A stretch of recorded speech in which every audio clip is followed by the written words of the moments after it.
Ito nga sabi nila, bago mo mapuntahan ng paraiso, maghihirap ka muna. Wala akong kamalay-malay na yung simpleng 1 oras na biyahe, magiging medyo challenging pala.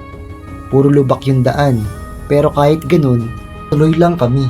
Ramdam mo na ang mga alikabok at lubak-lubak na kalsada, papuntang General Nakar. Op. Oh, kita niyo mga bato. Patalas. Oh.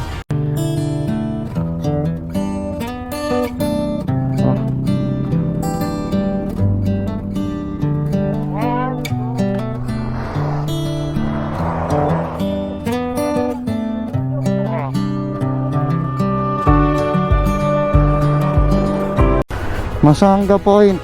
Ito yun. Woo!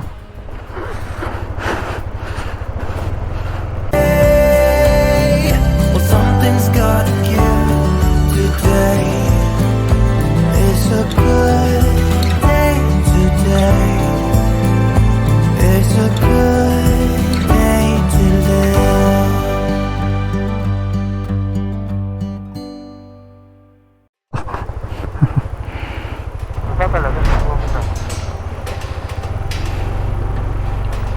Akala namin, yun ang pinakamahirap na parte ng biyahe. Pero sa General Nakar, hindi ka dapat kampante. Kasi dito palang nagsisimula ang mas mahirap na daan. Dapat yun lang pataan. Ako nila lang pababa. Dapat lang yun lang. Ha? Basa. Patuyuin na lang yan. Malayo ba yun? Mga isang ganun sa kahaba rin. Kami sa dulo na. Hindi pa pala to ang boundary ng Dinggalan. Malayo pa pala ang lalakbay namin. At habang tumatagal, mas lalo pang lumalala ang daan. Mas rough road, mas delikado. At ngayon, tatawid na naman kami sa isa pang ilog. Malayo ba yung, yung tulay na yung nabigdalan o anong biray? Dito. Wala na tol. Wala na. Basa na paan nyo eh. Basa na paan nyo eh. Diyan na yan natin. Tingnan natin. Ayan na yun eh. Oh. Wala.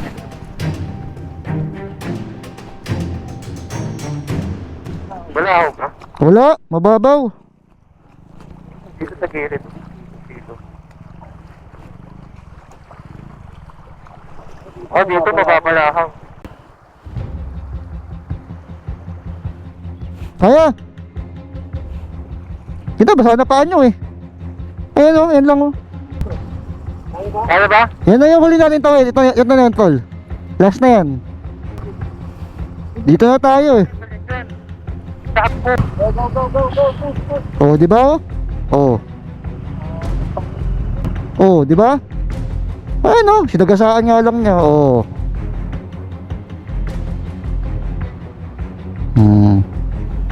Okay, alright, alright.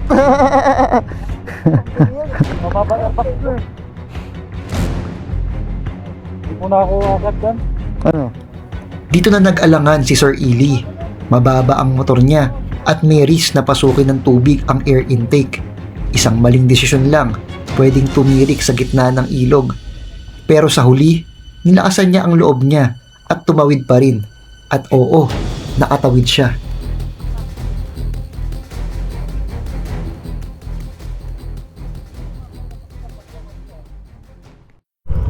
Okay, tumagos na tayo ng Masangga Point.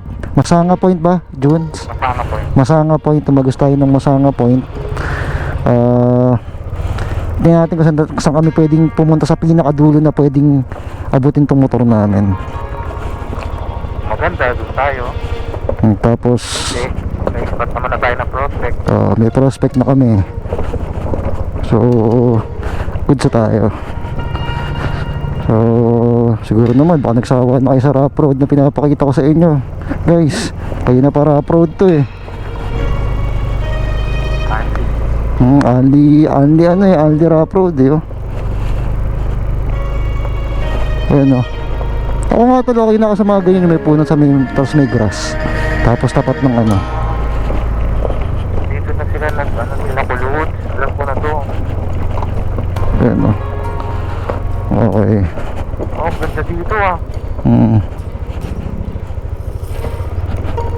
Guys, itong tinatagos namin, halos dulo na ng general na karto. Kaya lang, syempre tingnan natin kung hanggang saan tayo kasi hanggang saan lang yung motor natin. So, na naman. Para kami nasa sinaunang panahon. Wala na tol? Hindi ko na kaya yan, eh. Minsan, ang akala mong hindi na kaya, yung pa pala ang magtutulak sa'yo para magpatuloy pa. Ligets na. Masyad ng ano yan tol. Masukal na masyado. Tama na. Sobrang taas yan. May napansin na pasukan si Bihayarong Kritiko. Hindi na siya nagdalawang isip. Agad niyang sinilip kung ano ang nasa loob sa ganitong klaseng biyahe. Minsan, sa mga likong daan, doon mo makikita ang mga spot na hindi mo inaasahan. So bago kami bumalik, natitingnan lang kami rito, dito sa dulo. Nakita ni Denso, white sand daw. Medyo puti na buhangin dito. Ah, ito na. Na. Ito. Yun.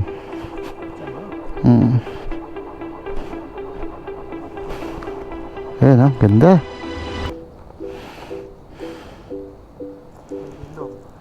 Ganda.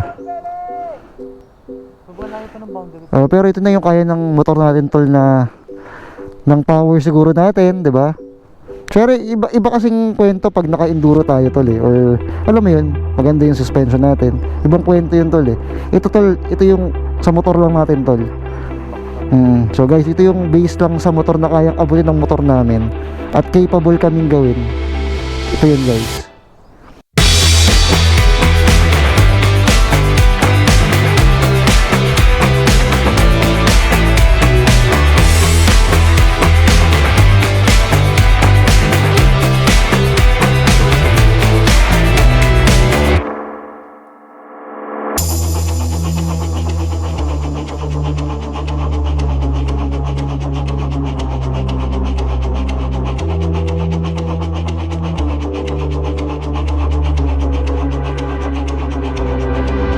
Kami may nakita kaming spot doon sa dulo, pero sana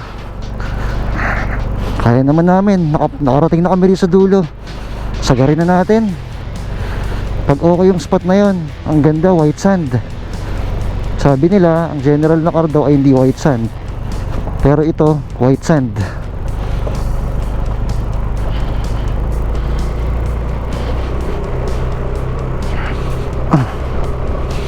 Oh, delegates to.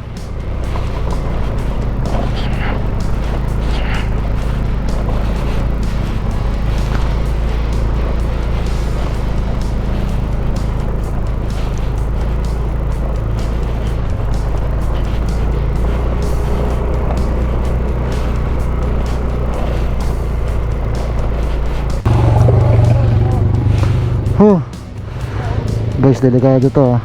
Hindi basa-basa yung ganito.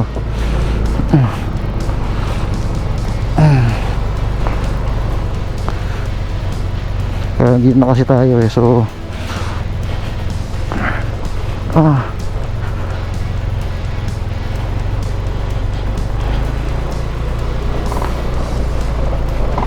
oo.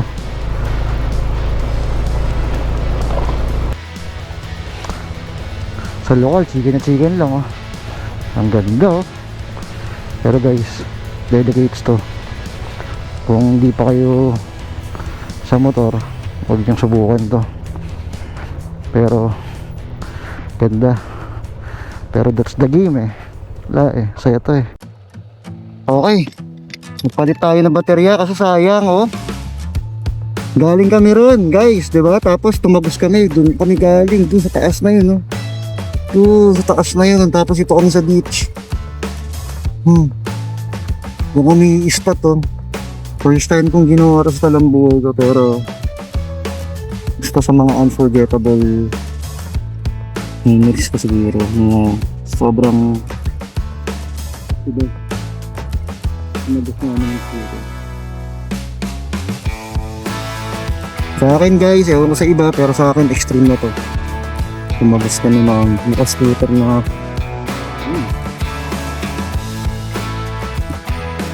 Woo! Ang ganda! Yes, what you called? Roof. Pang roof. And kasama ko ang The Raw Boys. Let's go!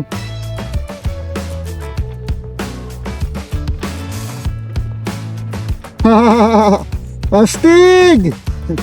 Kasama ko ang The Raw Boys! Solid. Solid, solid! Setup na tayo. Ganda, oh. Dito kami ispat, oh. Ito yung tinatawag na pinaghirapan yung muna bago na makampan. Ay, thank you Lord. So, yun, dito kami sa dulo ng General Nakar na white sign.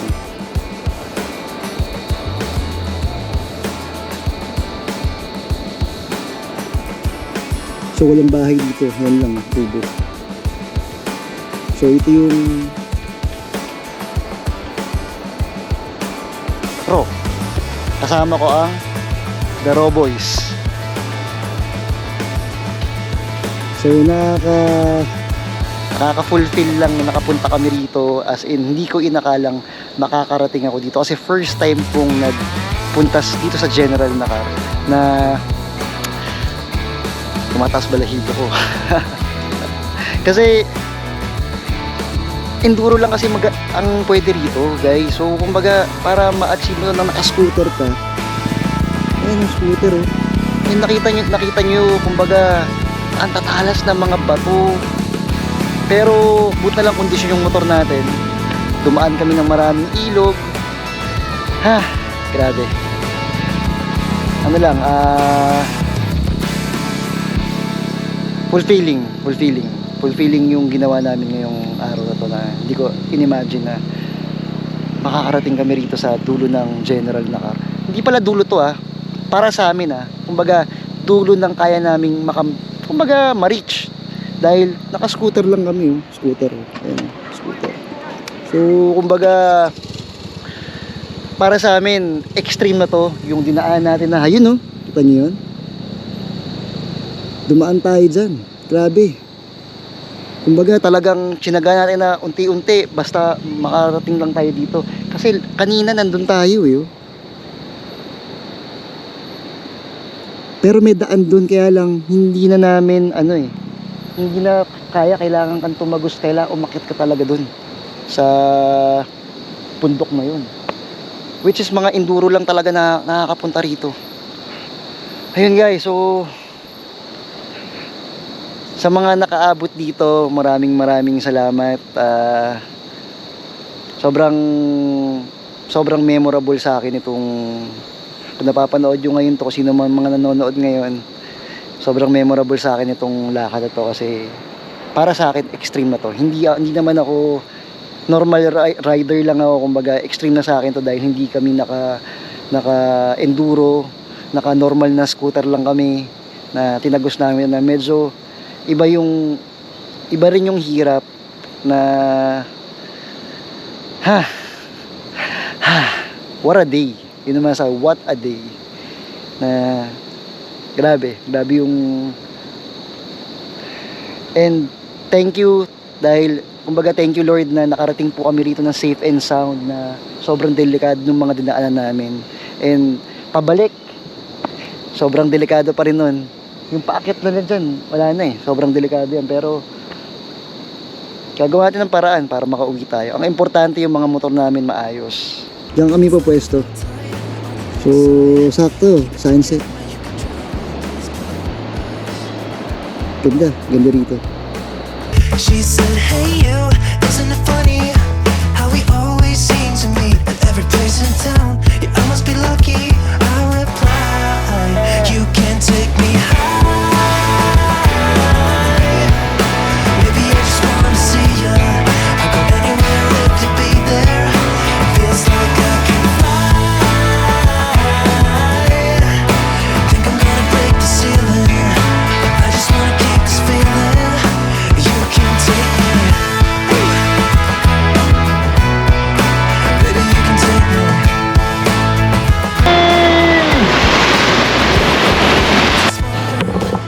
Good evening. At nakaset up na kami. Ayan ang mga... Ito kami sa tabi ng beach na lang nag-set up. Sunod-sunod dyan.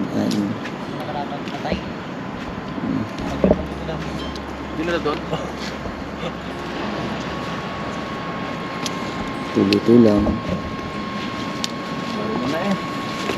Tahimik ang lahat.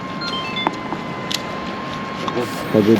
Pagod talaga to. Pagod tayo tol kasi Pagkatapos ng mahabang pagmumotor, nag-set up muna kami. Kumain ng konti at nag-relax.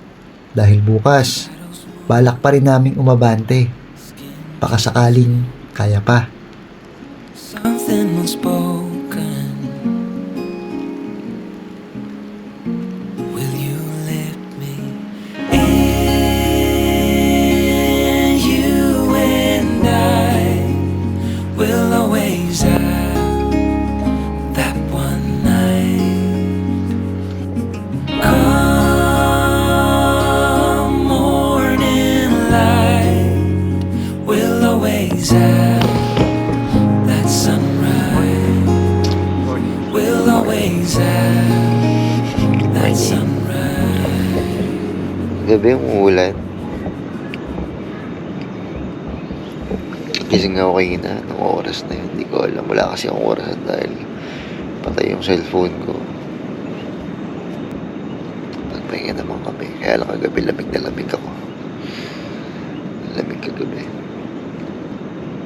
May araw na ulit para matiwan na ulit yung tent. Morning, Bray. good morning tol. Good morning.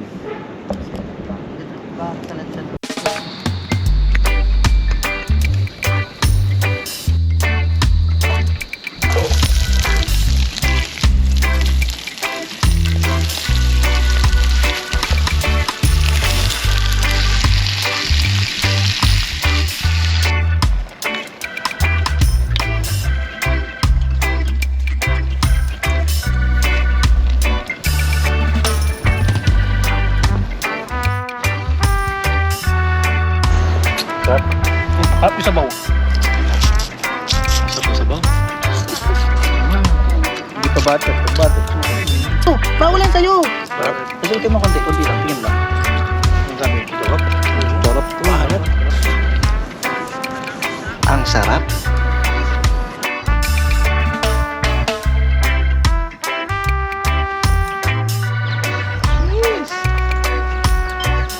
Papa Juni, tira mo na sa dosa. Sabaw kasi panalo yung luto mo tol na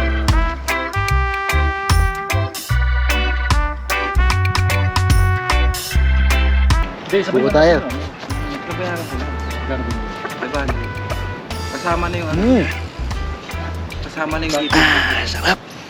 After nito, may pupuntahan lang kami na tatagusin, diretso pa kami ron. So, titingnan natin hanggang saan pa tayo pwedeng dumiretso ng kaya ng aming mga motor. So, kaya nga muna saglit. Sarap nang, busog lahat. Let's go. This is it, Pansit again.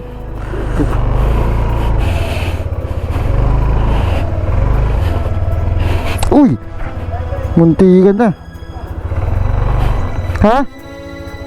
Hindi, kaya.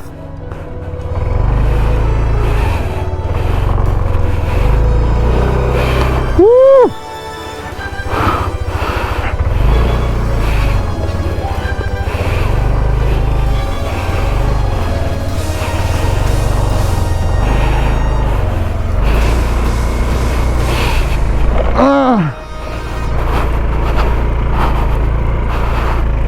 Let's go. Woo! Grabe yung daan dito. Giorno, Pinantrail. NMAX Giorno. Let's go. Whoop!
Pahinga. Recover.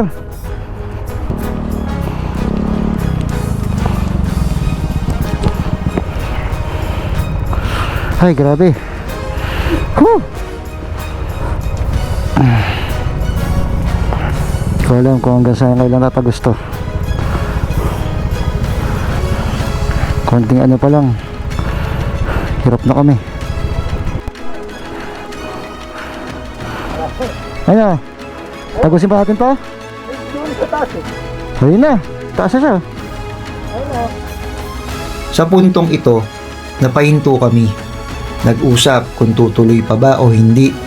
Sobrang hirap ng daan at halos hindi na kayanin ng motor. Sa huli, 3 sa amin ang nagpatuloy. Habang kaming 3, pinili nang bumalik sa base camp. Hindi na kaya ng motor at aminin man namin o hindi, pagod na rin talaga kami. Siguro hindi pa ito ang tamang araw. Minsan, hindi mo kailangan tapusin ang biyahe para malaman mong babalikan mo ito. Hindi man namin narating ang dulo, pero hindi dito nagtatapos ang kwento.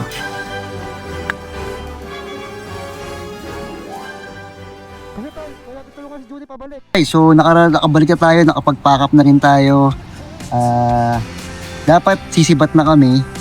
Dapat mauuwan na kami nila Ili, sa kanila Dalisay. Kaso di rin dumating sila Juni, sila BK, Biyayarang Kritiko at si Don Ramon. So at least sabay-sabay na kami babalik at maghahalo-halo ulit dun sa spot namin.